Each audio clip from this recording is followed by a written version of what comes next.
Bom dia, boa tarde, boa noite. Eu sou a Camila Abdo, do Vista Pátria, do canal Direto aos Fatos. Hoje eu estou com o promotor Leonardo Giardin. Ele também é autor do livro Bandidolatria, junto com o nosso querido Diego Pesce, e escreve para Opinião e Crítica. Promotor, muito obrigada por aceitar falar conosco. Boa tarde, Camila. Boa tarde aos nossos internautas. Para mim é uma satisfação e uma honra poder conversar com vocês. Promotor, o senhor pode, por favor, iniciar dando um panorama sobre os 25 vetos, o que de veto que valeu a pena, o que poderia ter sido vetado e o que não valeu a pena vetar?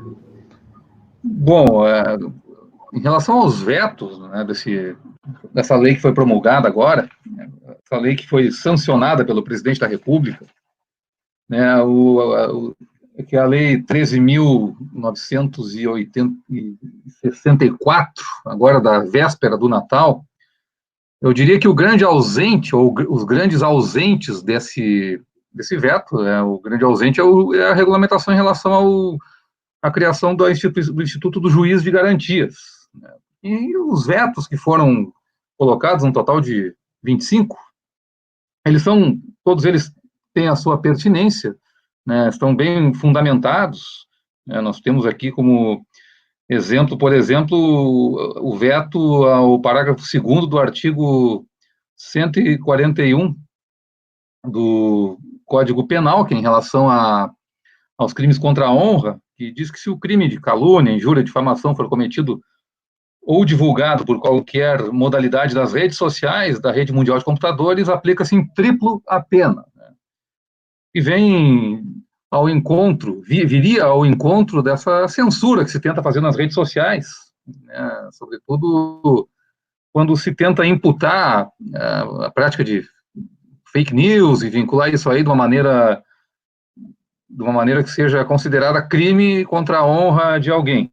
Então, evidentemente que o veto é pertinente, né? Foi um veto que foi fundamentado na necessidade de manter a liberdade de expressão nas redes sociais, sem a tentativa de criminalizar cada manifestação livre nas redes sociais. É uma briga antiga.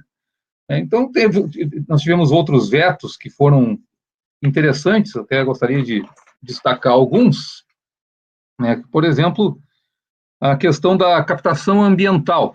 A captação ambiental é quando você coloca com autorização judicial, uma escuta em algum local para que exista, que se possa produzir prova a nível de processo criminal. Né? A captação ambiental ela pode ser feita por algum dos próprios interlocutores, às vezes até mesmo sem a autorização judicial. E o parágrafo 4º do artigo 8º-A, que foi acrescentado na lei nessa lei que regulamenta a captação a obtenção de prova por interceptação telefônica e captação ambiental também, que é a 9296 de 96, esse parágrafo 4º do artigo 8º-A colocava que a captação ambiental feita por um dos interlocutores sem o prévio conhecimento da autoridade policial ou do Ministério Público poderá ser utilizada em matéria de defesa quando demonstrada a integridade da gravação. Ou seja, isso foi vetado com o fundamento de que estaria criando uma prova que podia exclusivamente favorecer uma das partes. Né? Então, a propositura dessa alteração legislativa limitaria o uso da prova obtida mediante a captação ambiental apenas para a defesa, contrariando o interesse público, que é a obtenção da verdade. E em relação a outras situações, por exemplo, nós podemos ver que se trata aqui, por exemplo, da coleta de amostra biológica, em relação à colheita do perfil genético de criminosos. Está prevista também lá uma alteração na Lei de Execuções Penais. O parágrafo 6º do artigo 9º-A, que vinha sendo colocado ali, por exemplo, dizia que uma vez identificado o perfil genético, a amostra biológica recolhida nos termos do caput desse artigo deveria ser correta e imediatamente descartada de maneira a impedir a sua utilização para qualquer outro fim. Isso foi vetado também, porque, segundo a mensagem de veto da Presidência da República, a proposta previa um descarte imediato da amostra biológica, uma vez identificado o perfil genético, e contrariaria o interesse público, tendo em vista que a medida pode impactar diretamente no exercício do direito de defesa, que pode solicitar a refeitura do teste para fins probatórios, e as melhores práticas e recomendações internacionais dizem que, após a obtenção de uma coincidência, a amostra do indivíduo deve ser novamente testada para confirmação do resultado. Seria um procedimento de controle de qualidade com o objetivo de evitar erros, né? Então, todos os vetos que ocorreram nessa nova lei, eles acabaram, de uma maneira ou de outra, eles observando uma boa técnica processual, uma boa técnica também de procedimental, para que se possa obter ou buscar obter a verdade de uma maneira mais eficaz. Grande ausente desses vetos aí foi o nosso famigerado juiz de garantias, né, que foi colocado, enxertado nesse projeto, nesse projeto anticrime, de uma maneira praticamente subreptícia. Foi colocado ali como uma previsão que viria para melhorar, e ela acabou não sendo vetada de uma maneira incompreensível pelo presidente da República, que, uma vez não tendo vetado isso e sofrido pressões, acabou justificando o não veto, dizendo que o judiciário que teria que, como tem orçamento próprio, teria que verificar a viabilidade dessa inovação. Não entrou no mérito e colocou o problema no colo do judiciário, para que o judiciário resolva algo que ele mesmo sinalizou no seu tweet, que considera inexequível, né? Então, eu não sei qual foi a razão para ele não ter vetado esse dispositivo. Realmente, independentemente do que se imagina a respeito do juiz das garantias, nós não temos em relação a essa inovação uma adaptabilidade ao nosso sistema que está colocado, tanto a estrutura quanto ao próprio espírito do sistema em si. E você deixar de vetar isso aí, mesmo que você considere esse dispositivo ou esse instituto que está sendo criado, essa figura que está sendo criada, algo inexequível, é no mínimo estranho, né? Causa estranheza e permite que se especule quais foram as razões para as quais esse veto não ocorreu. Promotor, o que seria, afinal, um juiz de garantia? Porque a gente está tendo informação de todos os lados. É uma pessoa que vai influenciar na investigação, é uma pessoa que vai influenciar no julgamento, é uma pessoa que vai julgar junto com o juiz da comarca. O que é, afinal, esse juiz de garantia? Bom, o juiz de garantias é um juiz, né? Só que ele está recebendo um nome diferente do juiz de direito. Ele já existe na prática, e todo juiz ele observa as garantias da pessoa que está sendo acusada. E ele já existe na prática na medida em que sempre há necessidade de que um juiz ele decida as questões incidentais, cautelares, que são anteriores à propositura da ação penal, ao oferecimento da denúncia pelo Ministério Público. Qual é a novidade que está sendo criada aí? É que o mesmo magistrado que atuar na fase anterior ao recebimento da denúncia, ele estará impedido de prolatar a decisão de mérito depois, durante o processo.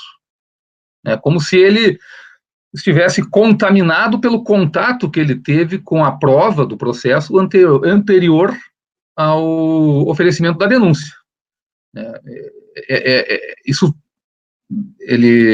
Essa situação, ela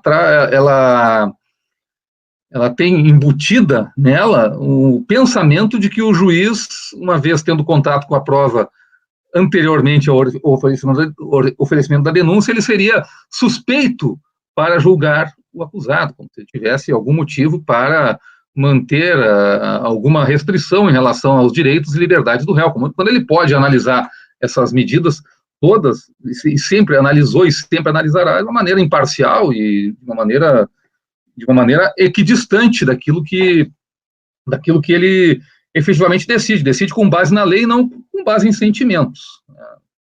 O que se tenta criar com esse instituto, e é por isso talvez que ele esteja sendo tão comemorado, exatamente por setores da oposição, digamos assim, é que ele coloca sob suspeita a parcialidade do julgador que decide medidas como prisão preventiva, como medidas cautelares, arresto, sequestro, ou a imposição de outras medidas cautelares diversas da prisão anteriormente ao recebimento da denúncia.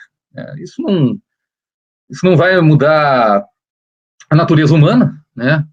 Mas vai ajudar numa narrativa, né? E essa narrativa que a gente conhece, que existe, tem sido sustentada nos meios de comunicação, de que o juiz, ao decidir uma interceptação telefônica, por exemplo, durante uma investigação criminal, ele automaticamente está se colocando na condição de interessado em que o réu, ao final, venha a ser condenado. E a gente sabe que, na prática, o mesmo juiz que defere até mesmo uma prisão preventiva durante uma investigação criminal, até mesmo durante o processo criminal, muitas vezes, ele chega no final do processo, ele absolve o réu, porque entendeu que a prova que foi produzida não foi suficiente para a condenação. Então, se cria uma falsa premissa de suspeição do magistrado, né? E que favorece a narrativa de que lá na Operação Lava Jato, os magistrados que se destacaram mais, que, portanto, são de certa forma, alvo de ódio das pessoas que foram atingidas pela Operação Lava Jato, como o ex-juiz Sérgio Moro, como o juiz Marcelo Bretas, entre outros, eles estariam agindo motivados por razões pessoais inconfessáveis, quando nós sabemos que atuaram nesses processos de uma maneira técnica e de uma maneira bastante responsável. Doutor, um dos argumentos é que agora o juiz de garantia impede a delação premiada. Segundo informações, ele impede que o delator obtenha benefícios revelando outros casos de corrupção. Isso é verdade?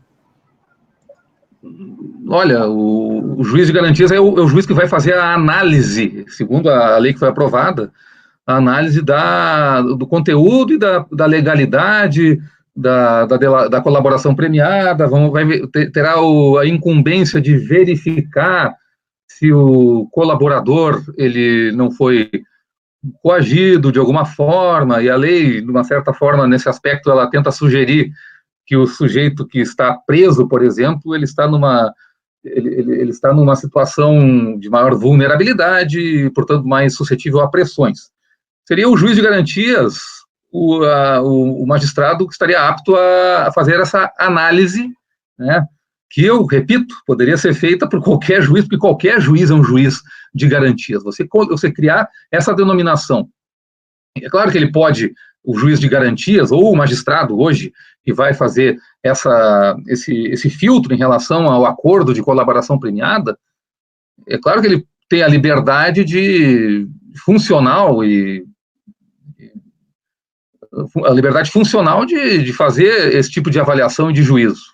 Mas isso não é uma novidade que vem vinculada ao Instituto do Juiz de Garantias, a essa persona do juiz de garantias. É uma tarefa do Poder Judiciário que foi incumbida que é incumbida ao magistrado que tem o dever de analisar e homologar, ou não, se for o caso, a colaboração premiada. Claro que não é algo necessário que tenha que ser um juiz de garantias ou um juiz diferente daquele juiz que irá julgar o processo ao final do processo, após o recebimento da denúncia e a regular instrução processual. Então, o grande problema dessa inovação é que ela traz essa figura nova, né, partindo do pressuposto que ele será um tipo de juiz que vai tutelar exclusivamente os interesses do acusado. né, porque não se diz quais garantias esse juiz irá tutelar, mas se presume, né, até pelo espírito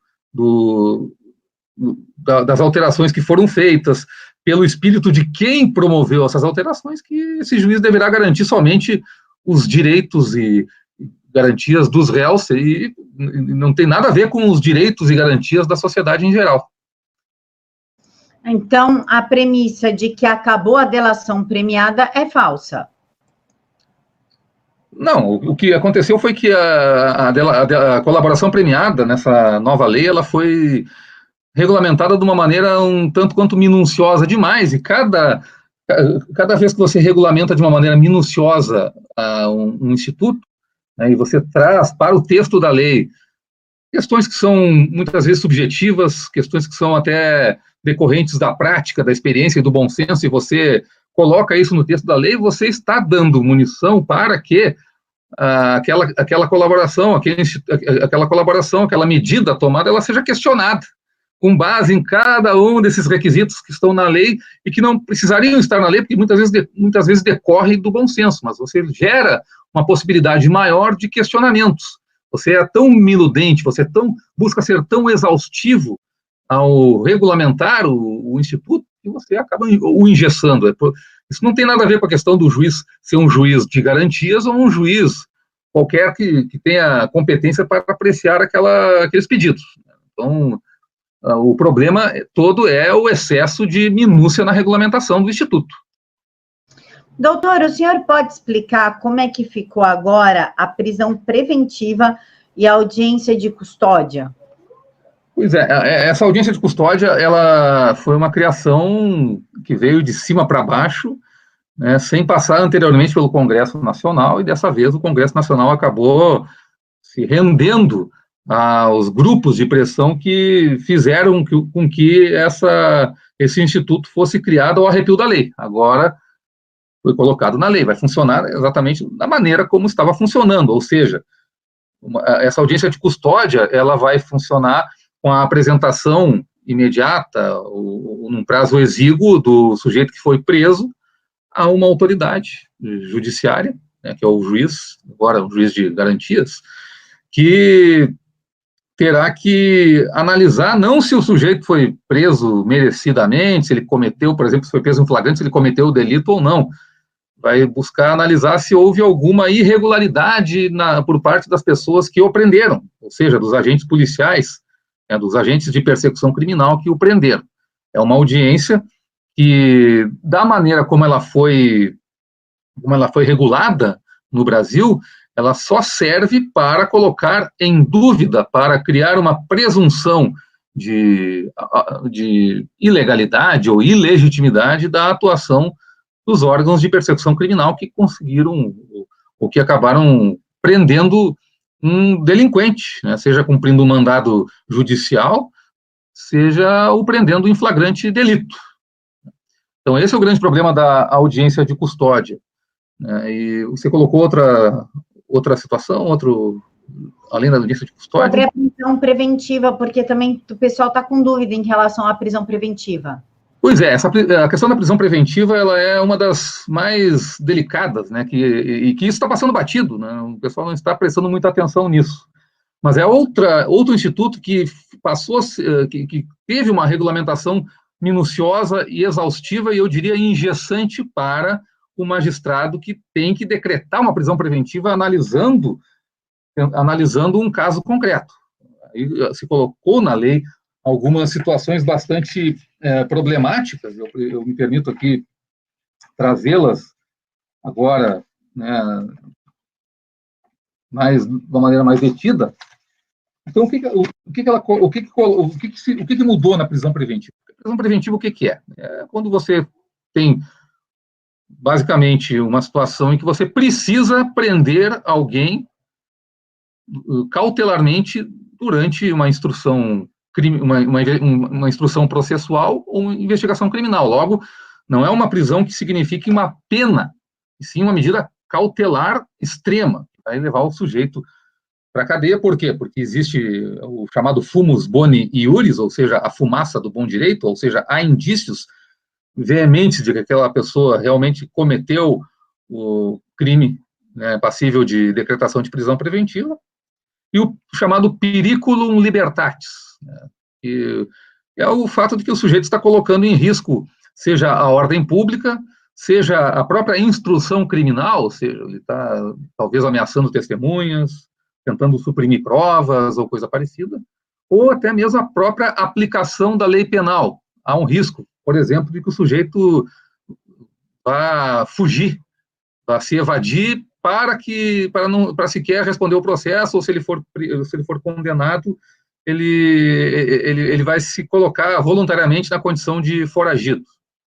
Então, esses basicamente são os institutos, os requisitos da prisão preventiva. Aí se colocaram algumas situações que buscaram trazer uma interpretação em relação a esses institutos, a presença desses requisitos. Não são situações que são situações que muitas vezes trazem alguma subjetividade. Então, por exemplo, você começa aqui com o artigo 312 do Código de Processo Penal, que é onde historicamente se prevê a prisão preventiva, dizendo que a prisão preventiva poderá ser decretada como garantia da ordem pública, da ordem econômica, por conveniência da instrução criminal ou para assegurar a aplicação da lei penal, quando houver prova da existência do crime e indício suficiente da autoria e de perigo gerado pelo estado de liberdade do imputado. Aí o parágrafo 2º, que foi alterado, ele coloca que a decisão que decretar a prisão preventiva deve ser motivada e fundamentada em receio de perigo e existência concreta de fatos novos ou contemporâneos que justifiquem a aplicação da medida adotada. O que isso significa? Você está regulamentando o conteúdo do periculum libertatis, né? Você está dizendo quando. Você não está deixando para o juiz analisar e utilizar dados concretos em relação àquele sujeito cuja prisão está se pretendendo decretar. Você está colocando uma situação seguinte: ela deve ser motivada e fundamentada pelo receio de perigo e existência concreta de fatos novos ou contemporâneos que justifiquem a aplicação da medida adotada. O que significa isso? Você não pode mais decretar, a princípio, né, ou pelo menos isso vai ser bastante discutível, você decretar a prisão preventiva do sujeito com base no fato de que ele é multireincidente e novamente cometeu um crime. Porque aí você está trazendo fatos anteriores, que não são contemporâneos. Né? Alguém pode argumentar, sim. E isso pode ser considerado realmente uma prisão ilegal, já que o fato contemporâneo é o fato de que ele cometeu um crime. Mas aí você vai estar talvez limitado a recorrer aos fatos anteriores que justificam que aquele sujeito especificamente, por ter cometido aquele crime, ele deva ser preso. Ah, não, mas ele é multireincidente em estupros, por exemplo. Cometeu 12 estupros na sua vida, já foi condenado 12 vezes, agora estava solto, ou estava em regime semiaberto, ou coisa parecida. E aí o juiz, ele vai poder utilizar o passado dele para justificar essa prisão preventiva? Ou somente o fato de ele ter cometido estupro vai ser suficiente? Ou a suspeita de que ele tenha cometido um novo estupro vai ser suficiente? Aí você vai discutir isso aí. Eu posso entender que a situação dele ter cometido um novo crime ela é atual, e que você não pode separar dessa pessoa o seu passado. Então você tem no presente um sujeito que já cometeu muitos crimes no passado que está cometendo um crime de novo. Eu não posso pedir a preventiva dele por causa disso? Eu entendo que sim. Alguns dirão que não. Os que dirão que não vão casar essa exigência legal com a lei do abuso de autoridade, né, em que há previsão de punição para o juiz, ou até mesmo o membro do Ministério Público que postular ao juiz, ou a própria autoridade policial que postular ao juiz, uma prisão preventiva manifestamente ilegal. Você pode dizer, não, você decretar a prisão preventiva do sujeito pela sua ficha corrida, ou levando em consideração sua ficha corrida, é manifestamente ilegal. Portanto, o juiz que prender, ou o promotor que pedir a prisão, ele é criminoso. Então, você casa uma coisa com a outra, e você tem um fator de inibição do exercício da jurisdição e do exercício do sistema de persecução criminal. Isso é um dos aspectos terríveis que traz essa inovação da questão da prisão preventiva. O outro é aquela previsão de que o juiz terá que dar vista, o juiz poderá consultar a parte quando da concessão de medidas cautelares, inclusive medidas cautelares como a prisão preventiva ou outras, até mesmo uma medida cautelar diversa da prisão. Então, você cria a possibilidade do juiz intimar o réu para que ele diga se ele merece ou não merece ser preso. Claro, existe a possibilidade do juiz considerar que há risco de ineficácia da medida e que, portanto, ele acabe decidindo sem dar vista para o réu. Mas imagine um caso concreto em que o réu diga, porque o juiz não fundamentou corretamente o risco de ineficácia da medida, ele não intimou o requerido para que ele se manifestasse sobre o pedido de prisão preventiva, ou ele manifestou, ou ele fundamentou de maneira genérica, e, portanto, ele incorreu nas sanções da lei do abuso de autoridade. Quer dizer, você cria várias situações que inibem realmente o cumprimento ou a correta busca da verdade na persecução criminal, o correto acautelamento da sociedade pela persecução criminal, seja ela durante a investigação criminal, seja ela durante o processo criminal. A gente pode pensar várias situações como essa aí, não vamos aqui exaurir essas situações, mas eu estou exemplificando com situações concretas e que é possível de acontecer. Portanto, eram medidas que... É uma regulamentação que acabou se tornando engessante exatamente por conta de trazer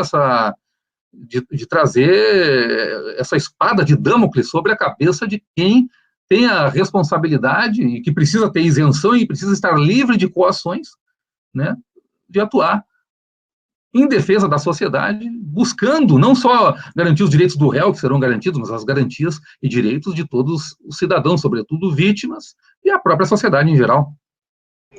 Doutor, voltando um pouquinho no juiz de garantia, eu esqueci de perguntar, há uma alegação de que isso vai beneficiar o processo do Flávio Bolsonaro, processo não, investigação, porque ainda não existe processo, do Flávio Bolsonaro, isso é verdade? Olha, eu sequer conheço o teor da investigação do Flávio Bolsonaro, não sei nada sobre isso. Isso é uma narrativa que existe, mas que existe a possibilidade de que isso venha a ser utilizado posteriormente para que certamente não vai poder ser o mesmo magistrado que está deferindo medidas agora, em relação a medidas cautelares agora, de busca e apreensão e etc., em relação ao senador Flávio Bolsonaro, ou aquelas pessoas que orbitam em torno da sua assessoria, né? Não vai poder ser a mesma pessoa que irá decidir o processo ou que vai instruir o processo após o recebimento da denúncia, né? Seria essa aí a explicação, né? A justificativa, talvez, para esse posicionamento. Eu não vou entrar muito nesse mérito aí, porque eu quero crer que esse tipo de picuinha não deva ser motivo para um presidente da República vetar ou não vetar algo que é infinitamente mais importante de que uma situação particular, um processo particular, seja contra quem for. Mas é evidente que o Instituto irá se aplicar efetivamente a qualquer caso que surgir posteriormente. Aí eu posso pegar, exemplificando, né, falando em tese, e isso poderá gerar em outros processos, inclusive, que já estão sendo analisados, estarão sendo julgados, ou que já foram julgados, na medida em que a lei agora reconhece que o juiz que decide, ele é suspeito, porque antes ele deferiu uma medida cautelar, durante a investigação, por exemplo, ou durante o processo, esse juiz está contaminado e aquela sentença ela pode ser considerada nula. Aí você pode buscar a nulidade de muitos processos aí, são quase todos os processos criminais que já acabaram. Você pode ter uma tese jurídica nesse sentido. Mas é uma tese jurídica que o judiciário não precisa necessariamente acolher. Tudo bem, mas e essa tese jurídica, por exemplo, que chegou no Supremo Tribunal Federal em relação à ordem da apresentação das alegações finais, no caso de réu não colaborador em relação ao réu colaborador. Não tem previsão em lugar nenhum, foi enfrentada nos processos de uma maneira que a matéria precluiu, muitas vezes sequer foram alegadas, e agora a gente tem o risco aí de uma avalanche de nulidades baseada nessa nova orientação do Supremo Tribunal Federal. Se uma orientação do Supremo Tribunal Federal ela vai suscitar tamanha discussão, você imagina um instituto novo, criado por lei, e que ele, em si mesmo, ele muda radicalmente o modo de olhar o processo penal como um todo, e permite que você queira retroativamente buscar nulificar, anular processos que já acabaram, que já até transitaram em julgado há muito tempo. Né? Imagina as revisões criminais baseadas no reconhecimento legal de que isso efetivamente é um caso de suspeição do magistrado. Se o magistrado é suspeito só agora, depois da lei, ou ele é uma pessoa humana tal como é hoje, era uma pessoa humana na época em que aqueles processos foram decididos. Esse é um dos grandes problemas dessa figura do juiz de garantia. Claro que o Supremo ele não precisa muita coisa para decidir de uma maneira inovadora. Ele pode, com base na Constituição, ignorar um texto de lei, mas quando você traz um texto de lei para o judiciário apreciar, que já facilita o trabalho de você, por exemplo, buscar ou acolher arguições de nulidade das defesas, sobretudo essas defesas tão bem aquinhoadas e sustentadas muitas vezes a peso de ouro por réus abastados. Então, nós temos aí uma força e tanto para que decisões que venham a dar guarida a narrativas de suspeição ou de magistrados comprometidos, coisa que sempre nós soubemos que aquela narrativa ela possa estar apoiada num texto de lei. Isso, para mim, é o mais grave. Doutor, falando como promotor, uma pessoa ativa na promotoria que lida com todos os tipos de crime, pessoas e situações, numa visão geral, quais foram os pontos positivos e os pontos negativos dos vetos e não vetos? Como que a gente pode ver agora esse pacote que está terminado e entregue ao Congresso? Pois é, de uma maneira geral, né, o que nós temos aqui? Uma coisa que a gente tem que estabelecer aqui, né? A gente passou anos, eu diria décadas, talvez desde os anos 60 do século XX, nós passamos por um processo contínuo de afrouxamento da lei penal. Então, eu não posso negar que a nova lei, ela contrariou um pouco com várias medidas, né, contrariou um pouco essa tendência histórica. Por quê? Porque nós tivemos uma iniciativa de um pacote do Ministério da Justiça que veio na contramão da tendência que se tornou até hegemônica, tanto nas academias quanto nos próprios tribunais, né, que é de considerar as garantias do réu acima das garantias das vítimas, acima das garantias da sociedade. Então, nós tivemos algumas medidas que foram colocadas no pacote, nem todas elas acabaram aprovadas, nem tudo que poderia ter ido para esse pacote anticrime foi para o pacote anticrime. Eu diria que esse pacote, quando foi apresentado, ele apresentou, embora remasse um pouco contra a maré, ele apresentava várias concessões àquele pensamento hegemônico, né, talvez tentando se tornar viável, factível, não receber a pecha de radical, que não foi nem um pouco eficaz, né, porque, na verdade, acabou recebendo mesmo assim a pecha de radical, a partir de manifestações do próprio presidente da Câmara dos Deputados. Então, esse projeto chega lá e traz, e é evidente que não se conseguiu desvirtuá-lo completamente, embora o Congresso Nacional, sobretudo a Câmara dos Deputados, a relatoria do projeto, ele tenha desvirtuado bastante o projeto com esses enxertos aí, são verdadeiros cavalos de Troia, como disse o professor Edilson Mogenot e o meu amigo Bruno Carpes, em um artigo que foi publicado recentemente na imprensa. Então, nós tivemos alguns avanços, evidentemente, que eu diria que na lei de execuções penais, talvez nós tenhamos avanços bastante significativos para tratar, né, alterações na lei de execuções penais, sobretudo na questão, a questão do regime disciplinar diferenciado, que finalmente está sendo encarado como um regime, não como um presídio, né, porque muitas pessoas confundiam o RDD, o regime disciplinar diferenciado, com o estabelecimento de penitenciária federal. E nós sabemos que nós podemos ter espaços adequados para o regime disciplinar diferenciado em qualquer presídio. Então, você tem situações que você permite, sem que seja necessário transferir o preso para uma penitenciária federal, a aplicação do regime disciplinar diferenciado, com várias restrições ao preso que estiver sendo submetido a esse regime. Inclusive presos provisórios, né? Que é muito interessante. É muito interessante também, embora eu considere que foi muito brando em relação à questão da progressão de regime, a alteração dos prazos de progressão de regime na lei de execuções penais, ela trouxe, ela, no modo geral, ela acabou sendo mais gravosa, sobretudo para os que cometem crimes mais graves.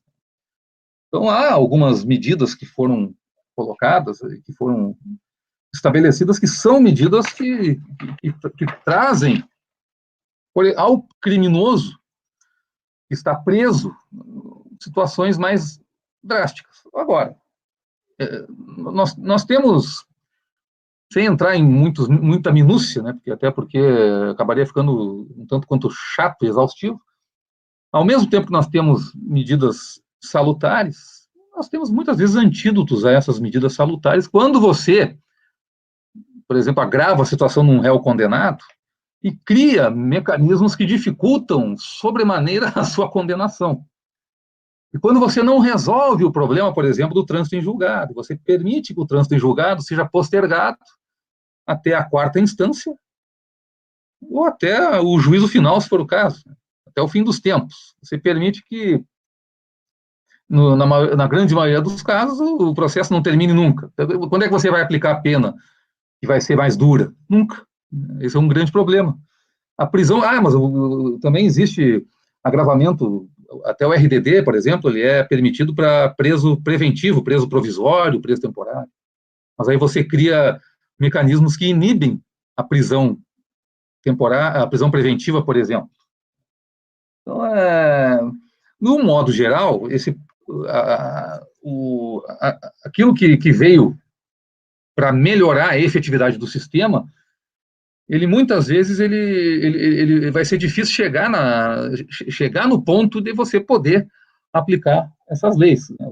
Aplicar prazos de progressão de regime para um réu condenado, quando você, dependendo da condição do réu de postergar o trânsito em julgado, você nunca vai ter o réu condenado efetivamente a ponto dele estar apto a cumprir pena.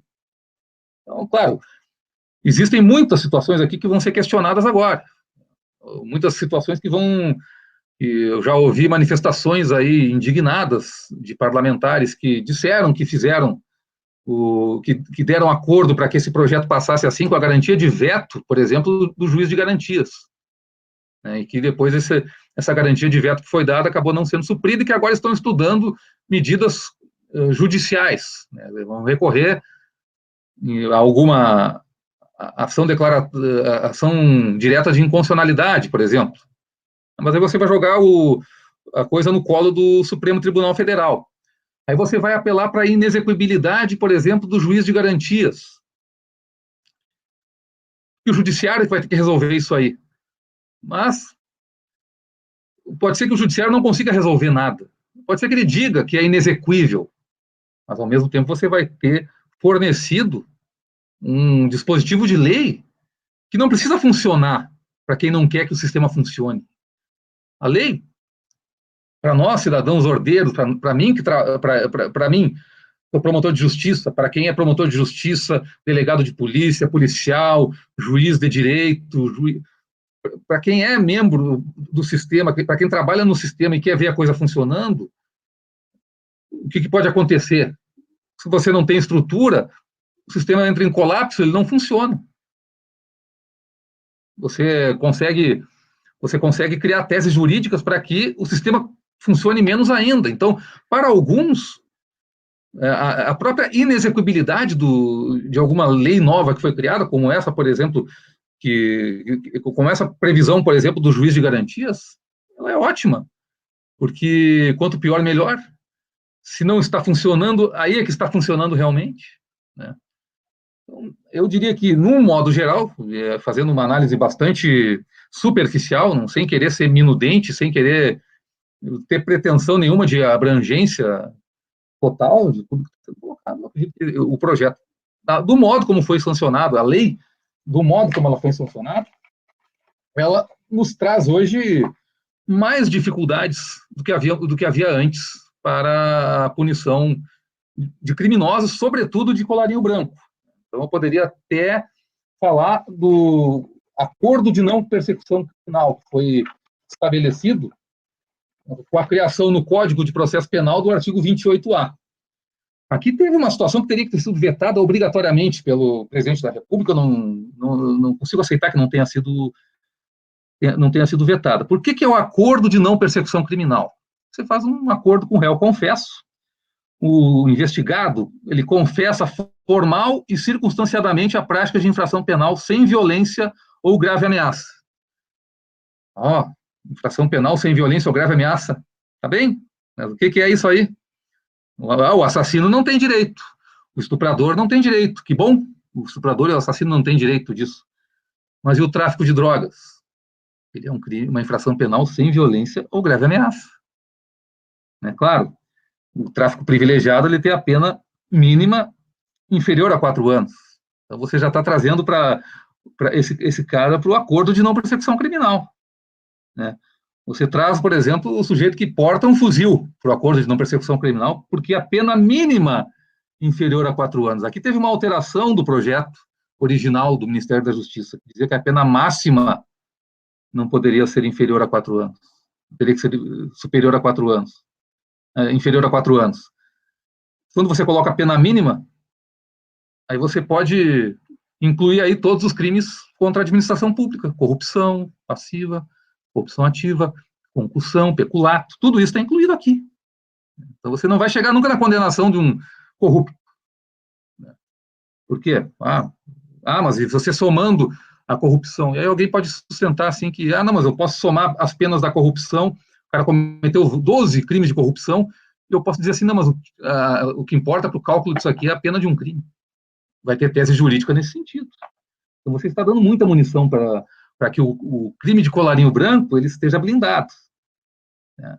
Então o sujeito vai confessar o crime formal e circunstanciadamente e vai ter direito a pena alternativa, que não é prisão, e que vai ter como baliza o mínimo legal reduzido. Com base no mínimo legal, né, você vai ter o sujeito cumprindo 1/3 do mínimo legal em prestação de serviço à comunidade, por exemplo, no período correspondente à pena mínima ao delito, diminuída de 1 a 2/3 em local a ser indicado pelo juiz da execução. Aí você tem uma alteração no Código Penal, saudada como sendo um avanço no combate à corrupção. Por quê? Porque lá no Código Penal, a pena do crime de concussão, que é uma espécie de extorsão praticada por agente público, a pena máxima foi aumentada para 12 anos. Grande coisa. E a pena mínima continua em 2 anos. E o crime de concussão segue tendo a pena inferior, tendo a mínima inferior a 4 anos. Então o sujeito não vai ser condenado mesmo. Ele vai fazer, com base no mínimo, o acordo de não persecução criminal. Então, para o criminoso que comete crimes que não se consideram violentos, né, por primário, de bons antecedentes, dependendo daquelas circunstâncias lá que são colocadas como impeditivos da formulação, do entabulamento desse acordo, o que acontece na prática é que essas pessoas acabam nunca sendo, de fato, responsabilizadas de uma maneira adequada. A pena que existe hoje no ordenamento, ela já é uma pena que não é dissuasória, do comportamento criminoso. A possibilidade de ser condenado, ela é mínima. E mais ainda agora, né, com tantos entraves a que se chegue numa sentença condenatória que possa ser inquestionável. Sobretudo hoje, com a previsão do juízo de garantias, que vai fazer com que o judiciário tenha que se adaptar a uma realidade para a qual ele não tem sequer recursos humanos, ou seja, no mínimo você vai conseguir travar os processos até que o judiciário se organize, que o vacatio legis é 30 dias. Nós estamos em pleno recesso judiciário nesse momento, quer dizer, os primeiros 15 dias o judiciário está em recesso. Como que os tribunais vão se adaptar a fazer o tal do rodízio que se pretende fazer entre os juízes, por exemplo, de comarca com um magistrado único, com vara única? Quase inexequível. No mínimo, você está trazendo um entrave que vai durar até os próximos meses, aí, para como se adaptar a essa situação. Muito, muito desanimador o panorama que surge com a aprovação dessa forma desse projeto, que trouxe tanta medida estranha ao pacote original do Ministério da Justiça. Doutor, muito obrigada pela sua participação. Pessoal, esse é o promotor Leonardo Giardin. Ele é escritor também, mas ele escreveu junto com o Diego Pesce o livro Bandidolatria. Eu vou deixar para vocês aqui na caixa de informações o link para comprar o livro e as redes sociais do promotor. Promotor, muito obrigada pelo seu tempo, por ter explicado os vetos para a gente, porque era uma coisa que estava causando muita confusão no Twitter, a rede de intrigas que é o Twitter. Então, muito obrigada por ter esclarecido tudo o que está acontecendo. Imagina, Camila, eu que agradeço a oportunidade de conversar com vocês. É uma matéria bastante complexa, né, e que a sociedade precisa estar um pouco... as pessoas que analisam isso têm que ter uma certa responsabilidade e se distanciar um pouquinho das paixões. Mas analisando friamente, desapaixonadamente a coisa, tentando dar 2 passos atrás, respirar e olhar para o objeto que está diante de nós, o que nós vemos aqui é que existe aqui uma promessa de asfixiar o crime, só que o instrumento para asfixiar o crime foram tubos de oxigênio colocados nas ventas do criminoso. Esse é o grande problema, mas eu agradeço a todos aqueles que se disponibilizaram a nos acompanhar nessa entrevista. Eu vou deixar também para vocês, pessoal, aqui na caixa de informações, o site Opinião e Crítica, que é onde o promotor escreve, para vocês poderem acompanhar os textos. Muito obrigada por ter nos acompanhado até aqui. Fiquem todos com Deus.